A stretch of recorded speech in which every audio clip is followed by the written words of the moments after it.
барандаи нишони нуқраи чемпионати осиёд ба куштани тарзи озод дар вазни 74 кг паҳлавони тоҷик Виктор Рассадин талоши худро дар мусобиқаи ҷаҳонии интихобӣ дар кишвари Туркия бо муваффақона анҷом дода ба гирифтани роҳхати бозиҳои тобистонаи Олимпии Париж 2024 шараф ёб гардид. ин муваффақият ба Федератсияи куштини Тоҷикистон баъди 12 сол насиб гардид. Виктор Рассадин ормонҳои мардуми тоҷикро баъд аз хотимаи ду давраи олимпӣ ҷомаи амал пӯшонд.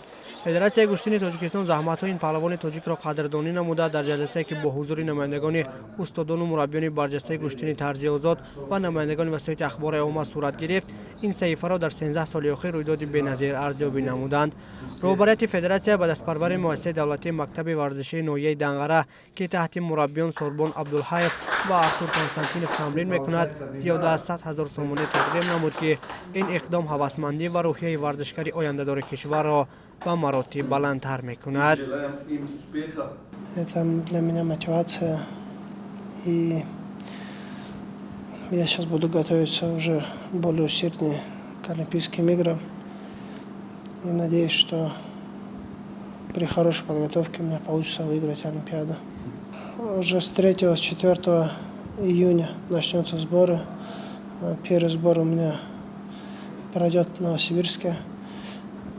После этого еще 2 этапа сборов будет до Олимпиады. дар баробари таваҷҷӯҳи роҳбарияти Федератсияи куштини Тоҷикистон ҳамчунин соҳибкори маҳаллӣ Фурқат Икромов низ ин варзишгари номошнои тоҷикро бо маблағи 50 000 сомонӣ қадрдонӣ кард.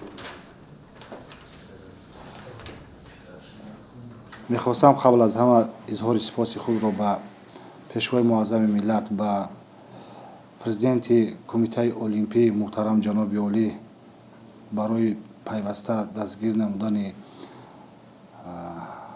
варзишгарон ва махсусан варзиши намудҳои олимпӣ баён намоям ва инчунин ғамхориҳоу дастгириҳои муҳтарам раиси шаҳри Душанбе Рустами Эмомалӣ баён намоям. боиси хушбахтист ки имрӯз яке аз варзишгарони беҳтарини мо Виктор Рассадин ба ин ҷоиза ноил гашт ва ман умедворам ва бовар дорам ки дар бозиҳои олимпии 2024 дар шаҳри Парижи давлати Фаронса Виктор Рассадин метавонад ба ҷои намоён сазовор шавад.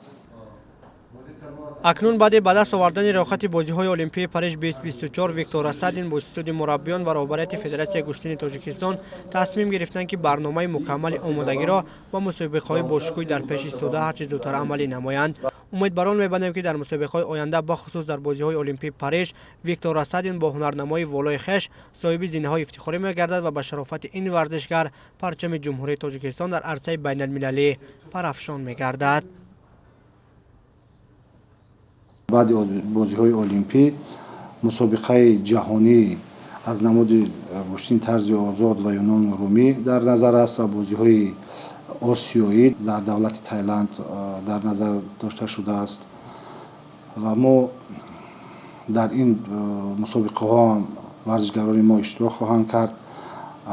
дигар варзишгароне ҳам дорем ки барои гирифтани ҷойҳои намоён, барои гирифтани медалҳои ҷойҳои аввал ҳатто омода ҳастанд. мо дар ин ҷода ҳам ҳама саъи кӯшиши худро дода истодаем.